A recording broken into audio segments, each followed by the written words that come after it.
Bienvenidos a la sesión 8 de este estudio de pactología, que es un estudio de la teología del pacto. Y otra vez vamos a resumir lo que hemos visto en la última sesión para ponernos al día, digamos, para que podamos seguir adelante en el estudio. Es decir, que lo que queríamos hacer en la última sesión era usar nuestra definición del pacto para ver si lo que vemos bíblicamente cuadra bien con esa definición. Es decir, que dividimos nuestra definición en algunas partes para ver si tiene que ver con lo que vemos en la palabra de Dios. Y hemos estudiado casi todo excepto la última parte donde dice garantiza sanciones.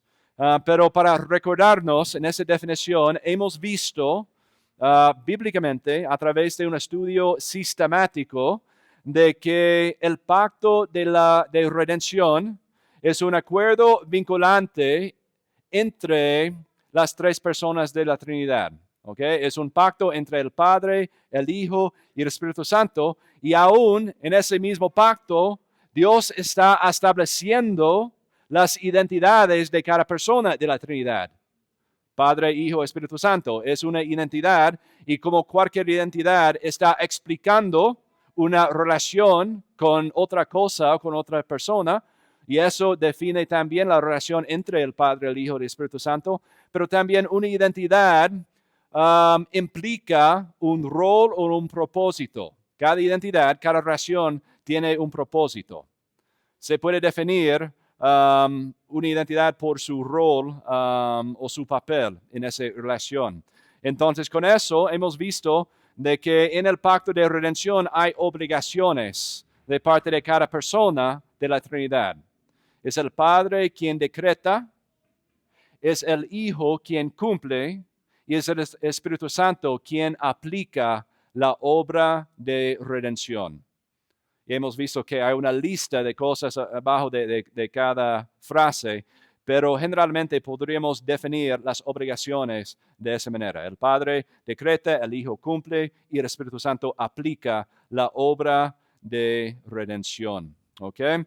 Y ahora, en esta sesión tenemos tres objetivos.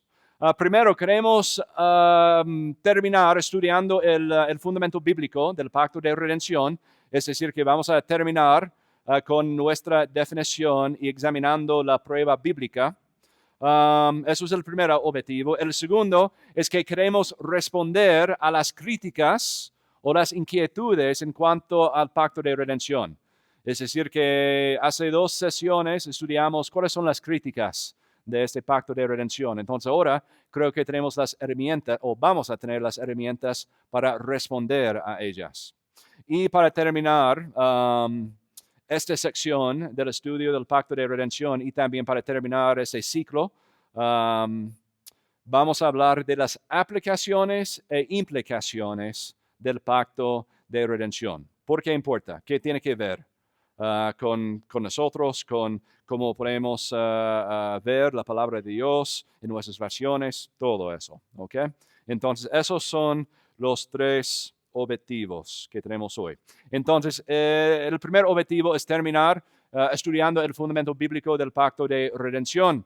Y esta es la última parte, la última frase de nuestra definición. Un pacto garantiza sanciones.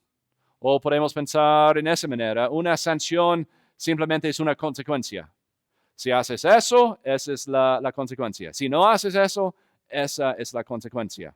O podemos pensar en términos de bendiciones y maldiciones, ¿no?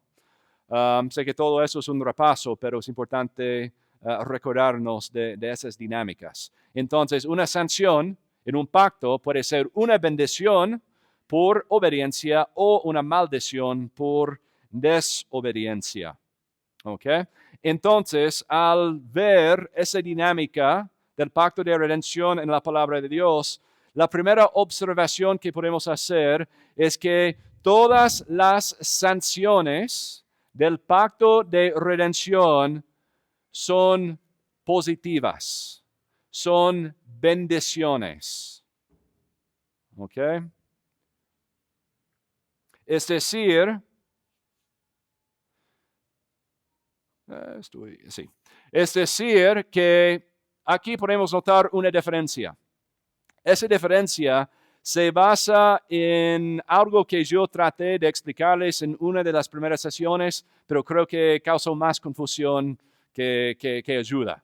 Entonces ahora vamos a revisitar esa idea y creo que hoy va a tener más sentido. ¿Ok? Y la idea es esta. En el pacto de obras, el pacto entre Dios y Adán, Génesis 1 y 2 y 3, las bendiciones son implícitas, pero las maldiciones son explícitas. Es decir, que claramente en el pacto de obras con Adán, Dios es muy claro en cuanto a las maldiciones. Si haces eso para transgredir el pacto de obras, Adán, eso es lo que va a pasar. Si comes del árbol prohibido, eso es lo que va a pasar. Vas a morir muriendo. ¿Ok? Es una maldición explícita, muy clara, pero la bendición es implícita. Entonces no se dice claramente de que Adán, si sigues obedeciendo el pacto, los términos del pacto, eso es lo que va a pasar. ¿Ok? Pero en el pacto de redención es al contrario. Es decir, que las bendiciones en el pacto de redención, el pacto entre el Padre, el Hijo y el Espíritu Santo, las bendiciones son explícitas y las maldiciones son implícitas. ¿Ok? ¿Por qué es así? Déjeme explicar esa idea un poquito más. En cuanto a la maldición del pacto de redención, no hay. Porque una maldición en el pacto de redención sería, el Hijo Eterno de Dios, si no obedeces el pacto de redención, eso es lo que va a ocurrir. No encontramos nada de eso en la palabra. Con obvia razón, pero vamos a ver por qué en un momento. Entonces, la maldición no es algo explícita en el pacto de redención, pero la bendición del pacto de redención es muy, muy clara. Y hay muchas bendiciones en el pacto de redención. ¿Ok? Entonces, vamos a ver las bendiciones en un momento, pero primero hagamos la pregunta, ¿por qué? ¿Por qué hay una diferencia entre el pacto de obras y el pacto de redención? Porque en uno, la bendición es implícita y la maldición explícita, pero con el pacto de redención es al revés. Y creo que hay dos razones por eso. Uno es porque en los pactos las sanciones son las cosas, aquellas cosas que puedan cambiar el estado actual. Es decir, que en el pacto de obras, ¿cuál es el estado antes de la caída? Hay paz, hay comunión. La relación entre todas las cosas dentro del reino de Dios está bien, no hay problemas. Entonces, la sanción del pacto, que es explícita, es lo que está diciendo, si haces eso, va a cambiar todo. Va a cambiar el estado del reino, el estado de la relación pactual. Pero llegamos al pacto de redención y es al revés. ¿Por qué? Porque el estado actual, después de la caída, está allí en esa palabra, ¿no? Está caída. Ese es el estado. Hay guerra. Hay una falta de paz.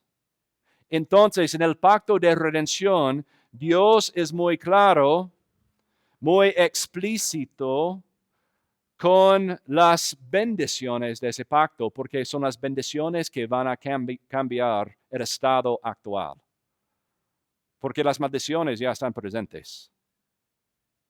Pero son las bendiciones en el Trino Dios que va a cambiar la situación actual. Va a cambiar el estado actual.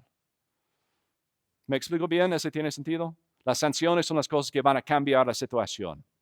¿Ok? La segunda razón y la razón más obvia es que Dios no puede transgredir el pacto. ¿Ya? Si creemos, como dice la palabra, que Dios es santo, santo, santo, de que es un Dios de su palabra, de que no podemos separar la santidad de Dios, no podemos separar sus perfecciones de quién es. Obviamente Dios no puede transgredir el pacto. Entonces, si la palabra mencionara las maldiciones del pacto de redención, sería muy raro, porque sería así. Si Dios transgrede el pacto, eso es lo que va a ocurrir. Pero no puede pasar.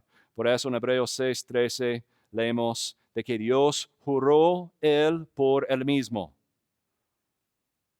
No hay una autoridad más confiable, no hay una autoridad más firme que Dios mismo. Entonces, Él juró por Él mismo. Y en eso Él no puede transgredir el pacto, porque Él es el soberano en ese pacto. Él es el creador de ese pacto. Y por eso Él va a cumplir todo lo que el pacto requiere. ¿Ok? Entonces, esa distinción tiene sentido hasta ahora. Ok. Bueno, entonces, ¿cuáles son las sanciones del pacto de redención o las bendiciones, como hemos descrito?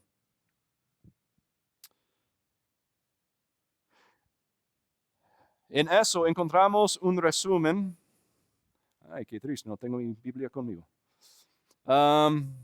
Si pueden abrir sus Biblias a Salmo 2, encontramos lo que es un resumen de las bendiciones en ese pacto de redención.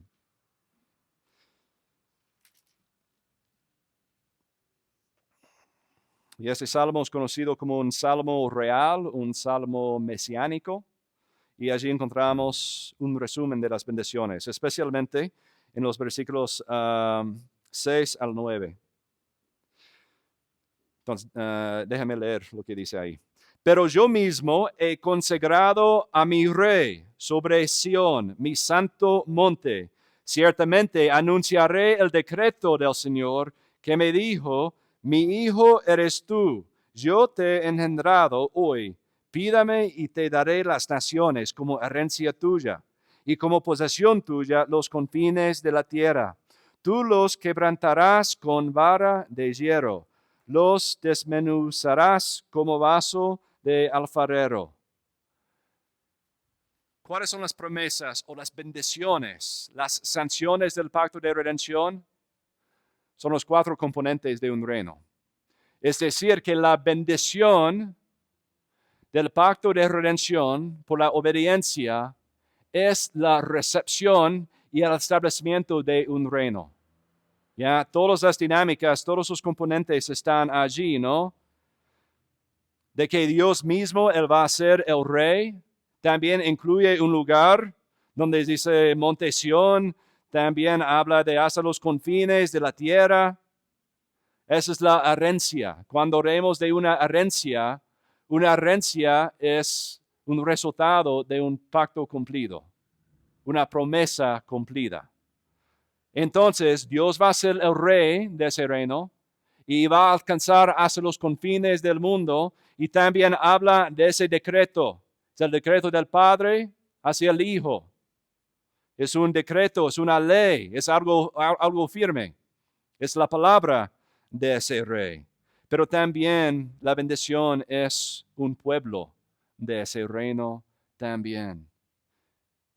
Te daré las naciones como herencia tuya y como posesión tuya los confines de la tierra.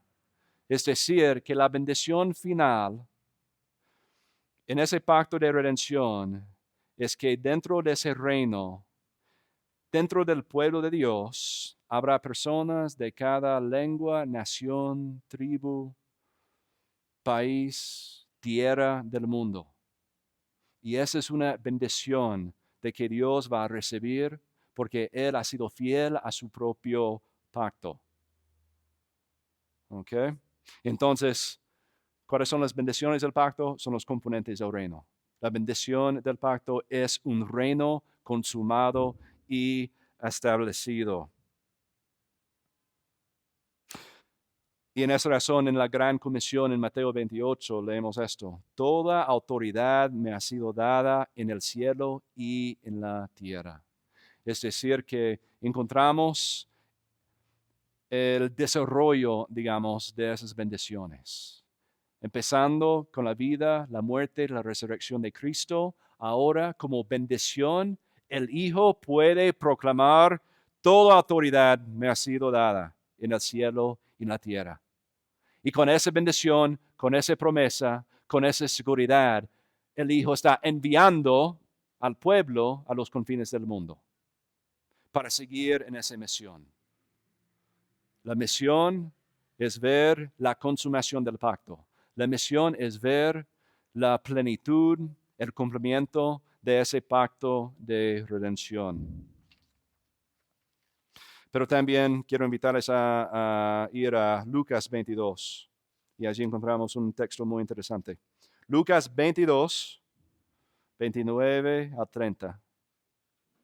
Y otra vez, eso es un estudio sistemático. No tenemos tiempo para ver cada texto de prueba, cada pasaje de prueba. Simplemente vamos a enfocarnos en algunos. Pero Lucas 22, voy a leer los versículos 29 al 30.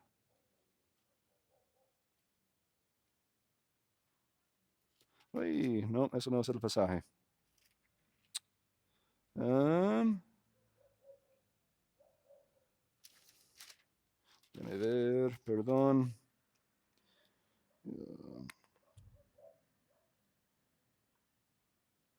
Ay. Necesito buscarlo. Dame un momento, porfa.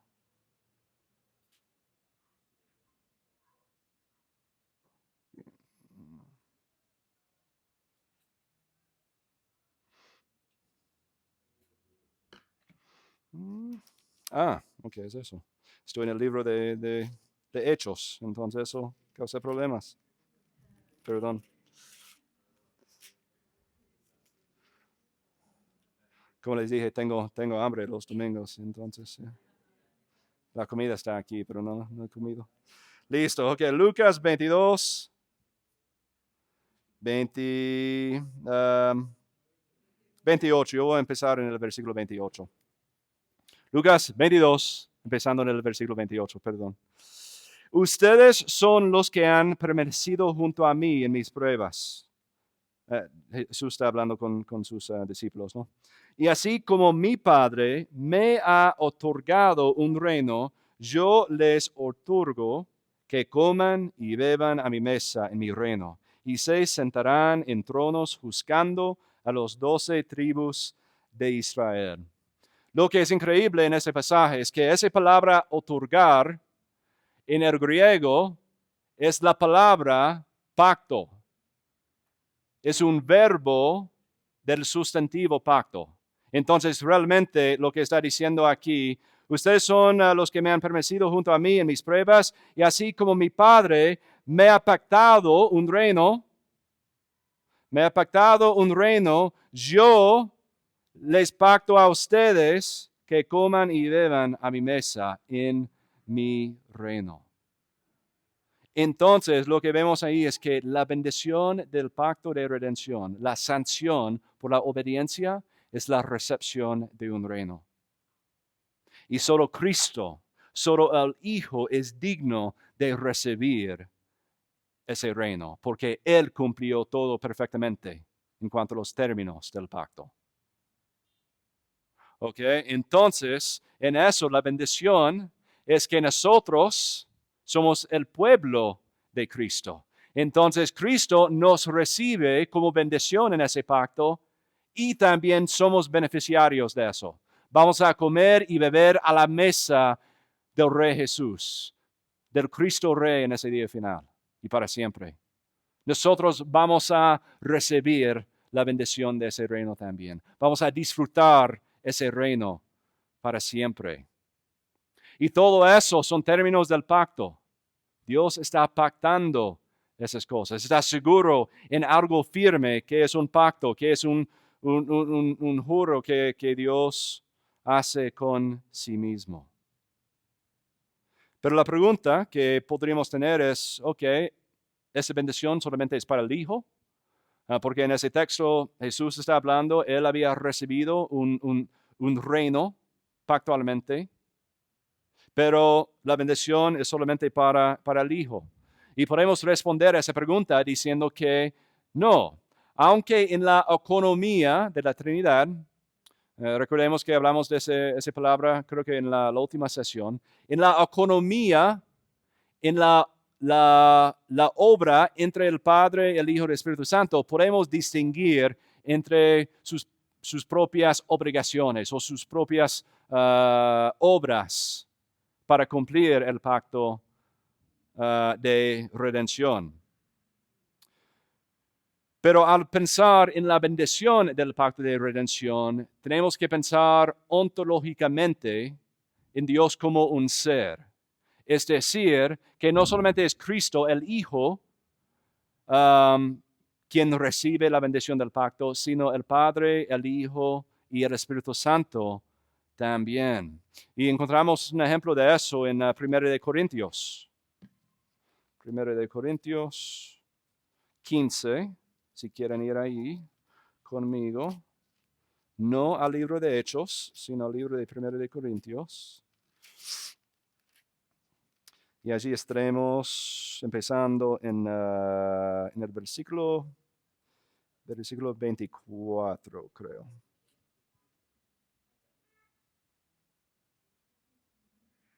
Yo voy a empezar en el versículo 23, perdón. Dice, 1 de Corintios 15, 23. Pero cada uno es en su debido orden. Cristo, las primicias, luego los que son de Cristo en su venida.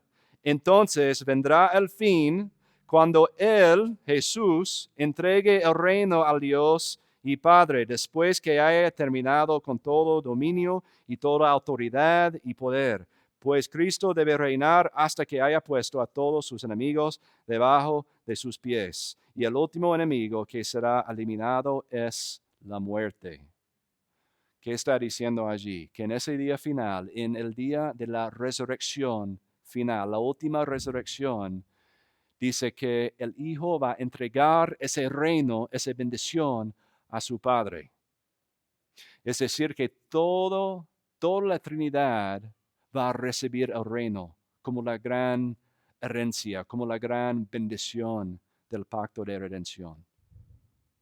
Entonces, por esa razón, en la fe cristiana podemos hablar como Jesús, como el Rey del reino, pero también podemos hablar del Padre como el Rey. Podemos hablar como el Espíritu Santo, como el Rey del reino.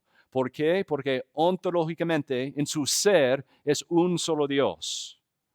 Aunque en su economía podemos ver y distinguir entre sus varias obras y tareas para cumplir el pacto, en cuanto a la bendición, las tres personas de la Trinidad son recipientes, son destinatarios de esas bendiciones. ¿Ok? Entonces, para cumplir esa sección, bíblicamente podemos ver de que el pacto de redención garantiza sanciones. Y esas sanciones son bendiciones porque no hay necesidad de las maldiciones. Pero en eso, el Padre, el Hijo y el Espíritu Santo son bendecidos por medio de este pacto. Ellos cumplen todo del pacto y ellos reciben las bendiciones. ¿Ok? Ahora creo que estamos listos para abordar algunas críticas e inquietudes en cuanto a este pacto de redención. Y hay 4 críticas, ya hemos visto las críticas hace unas semanas, pero ahora vamos a responderlas. ¿Ok? Primero, hay una crítica que dice que la formulación o esa doctrina de un pacto de redención es algo recién. ¿Ok? ¿Cómo podemos responder a esa crítica? Primero podemos pensar en la idea de que en los últimos 2000 años hemos adoptado varios términos para ayudarnos a entender la palabra de Dios. Es decir, que cuando usamos palabras como Trinidad, como la unión hipostática entre la naturaleza humana de Jesús y la naturaleza divina de Jesús, usamos la unión hipostática. Pueden ser palabras muy raras, pueden ser palabras nuevas, pero en la historia de la iglesia, en la búsqueda de profundizar nuestro entendimiento de la palabra de Dios, hemos adoptado varias palabras o varias ideas para ayudarnos en esa exploración. Entonces, al pensar en el pacto de redención, usamos esa frase o ese título para ayudarnos a incluir todo lo que hemos visto en estas 3 sesiones. En lugar de mencionar de las obligaciones, las bendiciones, las identidades, las responsabilidades, todo eso, podemos decir pacto de redención y en eso estamos hablando el mismo idioma. Es así con muchas partes de la teología. Usamos palabras así para ponernos en la misma página, digamos, para que estemos hablando el mismo idioma. Entonces, uno debería tener mucho cuidado si hay una expresión nueva, porque Pacto de Redención lleva 300 años, algo así. Uno debería tener cuidado, pero la pregunta es, no deberíamos juzgar el nombre o título que estamos usando, más bien deberíamos examinar el contenido de esa doctrina. Si el contenido de esa doctrina no cuadra bien con la palabra de Dios, deberíamos rechazarlo o quizás explorarlo más para entenderlo mejor. Pero el hecho de que es una formulación recién no es una razón para rechazarlo. Entonces, el contenido del pacto de redención, como hemos visto, se basa en la palabra de Dios. Hemos visto muchos textos de prueba allí. Y también nuestra propia confesión de fe habla de esa manera en cuanto a las escrituras. En el primer capítulo de la Confesión de Fe de Westminster, la sección 6, está hablando de doctrina, de la teología de la iglesia. Y dice eso. Está expresamente expuesto en las escrituras o por buena y necesaria consecuencia puede deducirse de ellas. Es decir, ¿cómo deberíamos abrazar una teología, una doctrina? Si está expresamente expuesta en las escrituras o por buena y necesaria consecuencia puede deducirse de la palabra. ¿Ok? Aún Ireneo de León, en el año más o menos 180 después de Cristo, habla de la misión trinitaria y la obra de cada persona en la Trinidad. Es decir, que en los primeros siglos ya estaban hablando de este concepto del pacto de redención, pero no usaban esa formulación o ese término, pacto de redención. Entonces, esa doctrina es algo histórica. El contenido es algo histórico. ¿Okay? Puede parecer especulativa. Parece que quizás estamos viendo cosas o exagerando cosas, no sé, pero puede parecer especulativa. ¿Cómo podemos responder a eso? Realmente eso también es una advertencia muy sabia. Con cualquier doctrina deberíamos pensar de que, ok, lo voy a escuchar, pero lo voy a verificar. Deberíamos tener esa postura con cualquier doctrina. Y entonces, una pregunta para examinar un nuevo término, una doctrina que sea histórica incluso, es por esa idea que encontramos en la confesión. Debería ser expresamente expuesto en las escrituras o por buena y necesaria consecuencia, ¿no? Entonces, la aplicación de esa idea al pacto de redención significa eso. Primero, el pacto de redención debería basarse en la palabra, y ya hemos visto eso, hemos pasado tres sesiones en eso, pero también esa doctrina debería ser para la gloria de Dios y la edificación de la iglesia. Es decir, que El primer filtro es que una doctrina sea bíblica, pero también que sea para la gloria de Dios y la edificación de su iglesia. Porque hay muchas cosas especulativas que podríamos explorar, quizás podríamos defender de la palabra de Dios, pero si no es para la gloria de Dios ni para la bendición de la iglesia, bueno, es una conversación interesante, pero aparte de eso no tiene propósito. Pero yo creo que en lo que hemos visto en el pacto de redención, se basa en la palabra, pero también tiene mucha implicación que es para la gloria de Dios y es para la bendición de cada uno de nosotros. ¿Ok? Y en un momento vamos a hablar de las aplicaciones e implicaciones de ese pacto. ¿Ok? La tercera crítica que vimos es que el pacto de redención puede poner en peligro la voluntad única de Dios. Es decir, que la postura ortodoxa de la iglesia es que Dios en su ser tiene una sola voluntad. No es que el Padre tiene una voluntad, el Hijo y el Espíritu Santo. No, hay una sola voluntad en el ser de Dios. ¿Ok? Entonces, la crítica es, ok, si estamos hablando de un pacto, parece que cada parte del pacto, y en este caso el Padre, el Hijo y el Espíritu Santo, tiene que tener voluntades diferentes para que puedan ponerse de acuerdo en un pacto. Lógicamente, eso tiene sentido. Entonces, ¿cómo podemos responder a esa crítica? Primero, necesitamos afirmar de que hay una sola voluntad en Dios. Es de una sola voluntad. Esa es la primera cosa. Queremos afirmar eso, sobre todo. Segundo, hay un teólogo que escribió eso y creo que para mí me ha ayudado a entender esa relación. Y él dice esto: a menudo el propósito de un pacto es vincular dos voluntades diferentes a una tarea común o a un conjunto de términos acordados. Es decir, que un propósito de un pacto es unir dos voluntades. Dios hace un pacto con nosotros, su pueblo, para unir nuestra voluntad a la de Él. Cuando pensamos en la oración, por ejemplo, el punto no es para cambiar la voluntad de Dios, no podemos cambiar la voluntad de Dios, Él no se cambia.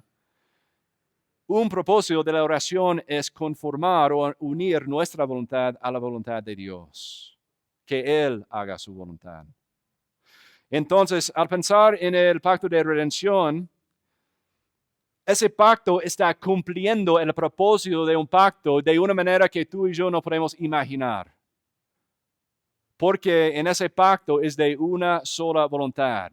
Es una representación de una voluntad perfecta, unida, única. No sé otras palabras para describirlo, pero es algo que no podemos entender realmente, pero podemos afirmar que el pacto de redención está cumpliendo quizás el propósito principal de un pacto, es unir dos voluntades. Esa es la obra que el Señor está haciendo ahora a través del pacto de gracia que vamos a ver en el otro ciclo. Es para unir nuestra voluntad a la voluntad de Él. Entonces, el pacto de obra no pone en riesgo esa afirmación ortodoxa de quién es Dios, de una sola voluntad, sino está afirmando de que Él es de una sola voluntad y el pacto de redención es el ejemplar de eso. Es el estándar para los otros pactos. Podemos pensar en un matrimonio. En el pacto matrimonial, el punto de ese pacto es para unir dos personas, para unir dos cuerpos, para unir dos voluntades, para que sea una. Pero encontramos la perfección de esa idea en el pacto de redención. Okay. Y también John Owen dice eso, que creo que es de ayuda. Hay que notar que la postura de John Owen es que él piensa que el pacto de redención es entre el Padre y el Hijo. No incluye el Espíritu Santo en ese pacto de redención y hemos hablado de eso hace 8 días. Entonces, si quieres revisitar esa idea, pueden escuchar la grabación. Pero esa es su postura y dice eso. La voluntad de Dios respecto a los actos peculiares del Padre es la voluntad del Padre. Y la voluntad de Dios respecto a los actos peculiares del Hijo es la voluntad del Hijo. No por una distinción de voluntades diversas, sino por la aplicación distinta de la misma voluntad a sus actos distintos en las personas del Padre y del Hijo. Yo añadiría el aspecto del Espíritu Santo. Creo que podemos incluir el Espíritu Santo en lo que John Owen está diciendo, pero él está afirmando eso, de que el hecho de que cada persona en la Trinidad tiene su rol, su tarea para cumplir el pacto de redención, eso no significa que estamos hablando de 3 voluntades, sino es una expresión de la misma voluntad en cada persona de la Trinidad. ¿Me explico? Sé que son conceptos difíciles y esperen, vamos a llegar a las implicaciones y aplicaciones. Entonces, hay una razón por estudiar esas cosas, ¿no? Pero al final, en esta crítica, la simplicidad de Dios, es decir, que no podemos separar las partes de Dios, no se puede dividir en partes. La simplicidad de Dios no critica el pacto de redención, sino lo hace necesario. Otra vez es porque es la unión de voluntades. Eso es el punto del pacto y en Dios es perfecto. ¿Okay? Y la última crítica, el pacto de redención puede parecer innecesaria o redundante a la luz del pacto de gracia. Esa crítica dice, realmente es necesario distinguir entre el pacto de redención, que es eterno, que es entre el Padre, el Hijo y el Espíritu Santo. Deberíamos distinguirlo con el pacto de gracia, que lo vemos a través de Cristo, quien se encarnó, vino, vivió, murió, resucitó y también la venida del Espíritu Santo. Realmente es necesario que distingamos entre los 2 pactos. En cuanto a esa crítica, y vamos a ver más en las aplicaciones un momento, pero en esa crítica lo que tenemos que reconocer es que el pacto de gracia que vamos a estudiar es la cara o la manifestación en el tiempo, en el espacio del pacto de redención. ¿Ok? Entonces ellos, los 2 están conectados de una manera increíble. Pero el pacto de gracia que nosotros vemos en Cristo refleja el pacto de redención que no podemos ver, que se hace, que se hizo, que se hará en la eternidad, porque está fuera del tiempo y del espacio, ¿no? Entonces vamos a ver que realmente es una distinción necesaria a través de las aplicaciones e implicaciones, ¿ok? Y en eso yo tengo 6 aplicaciones de ese pacto de redención. Primero, el pacto de redención revela la gran voluntad y propósito de Dios.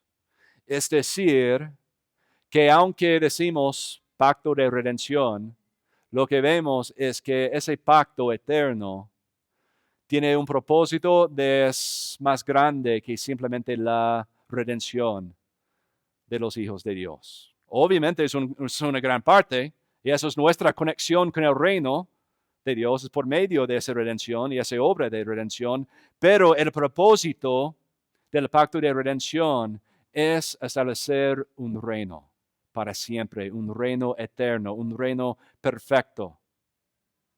¿Ok? Entonces, eso nos ayuda a entender que la pactología, la historia de redención, la Biblia, yo no soy el enfoque de eso. La Biblia no sobre mí, no sobre tú, no sobre nosotros, a fin de cuentas, es sobre el reino de Dios. Eso es el punto principal y eso también nos lleva al primer tema principal que estudiamos hace 8 semanas, ¿no?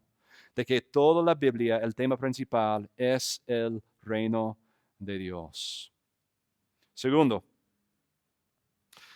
el pacto de redención asegura nuestra redención dentro de la esencia divina.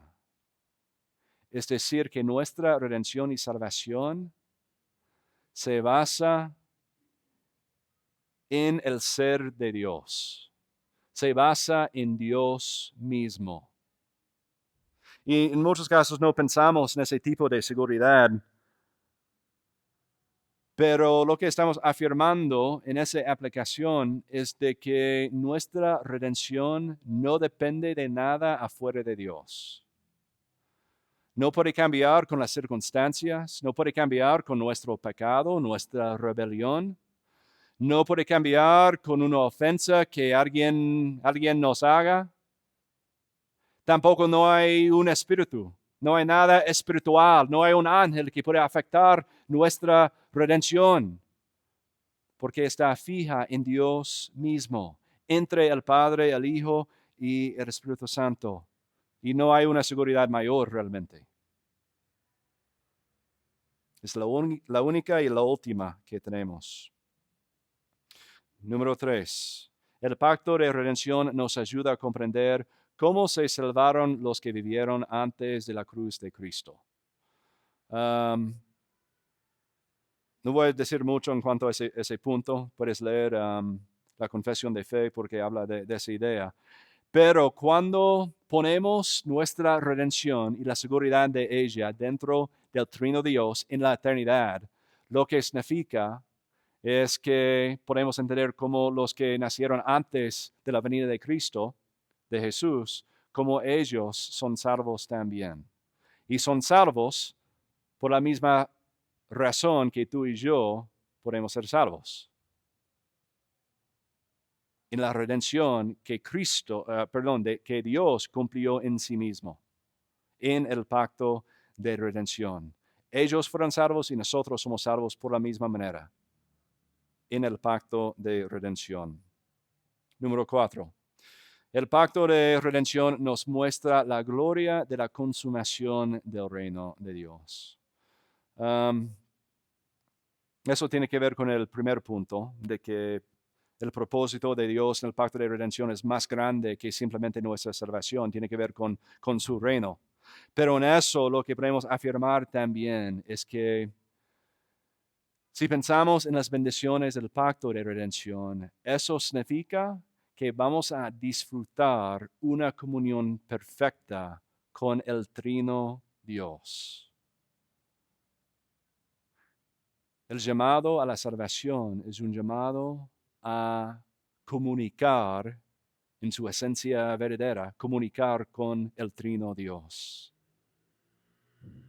Disfrutar esa comunión para siempre, esa relación perfecta para siempre.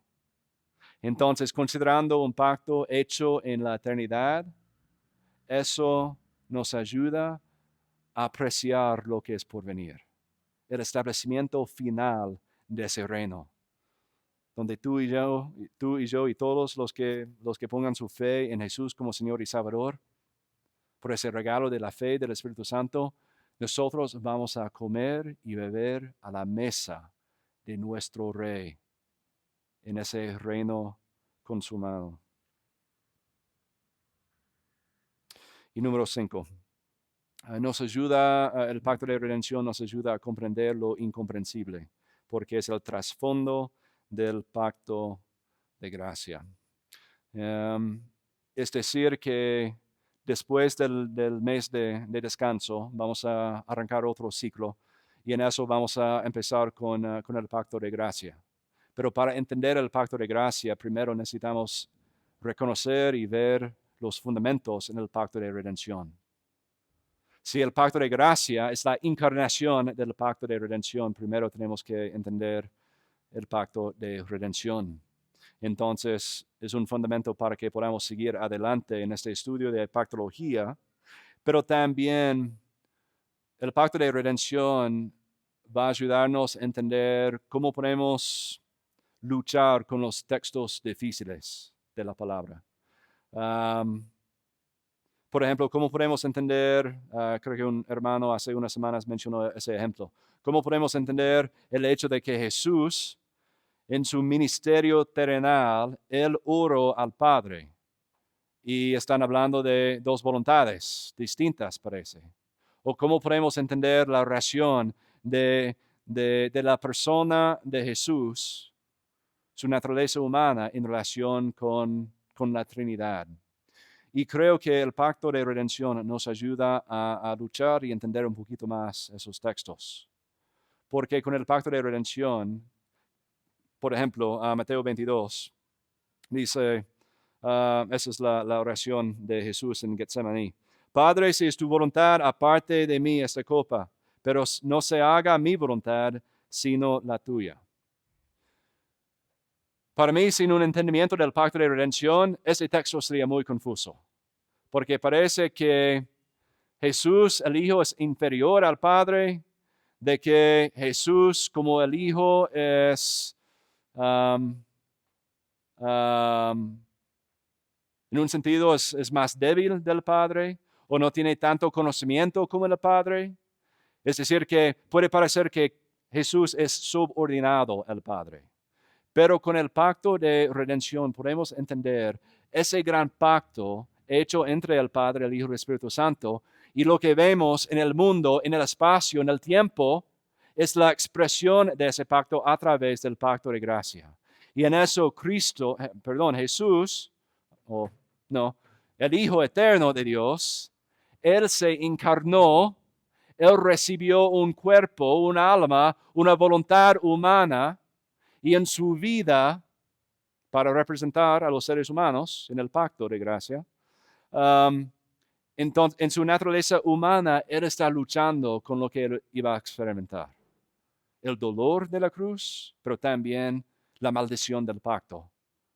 La muerte, la separación de Dios.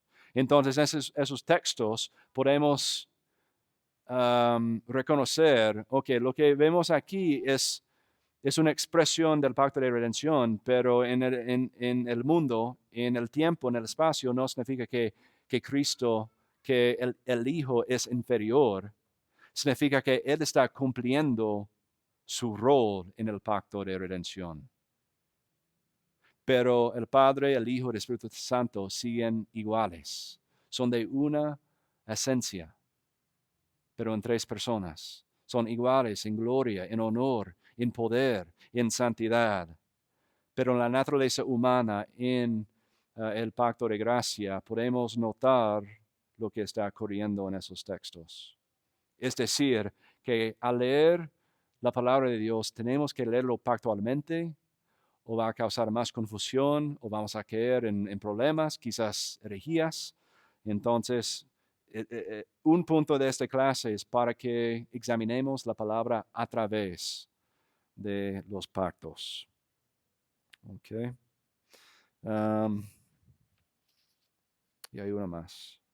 El pacto de redención revela la gran misión de Dios para que tú y yo podamos comprenderla y comprometernos en ella también. Es decir, que en el pacto de redención podemos ver el fin principal de la voluntad de Dios, lo que está haciendo, cómo Dios está llegando a ese punto también.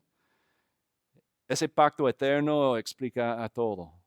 Y en eso podemos reconocer que nosotros, tú y yo, tenemos una parte de esa gran misión. En la misericordia, en la gracia de Dios, Él nos ha invitado a ser parte de eso. No solamente somos destinatarios de la herencia, de los beneficios de los pactos, sino somos llamados, como hemos visto en el pacto de obras, para ir, proclamar, multiplicar lo que el Señor está haciendo. Cultivar el mundo, hacer discípulos, es multiplicarnos.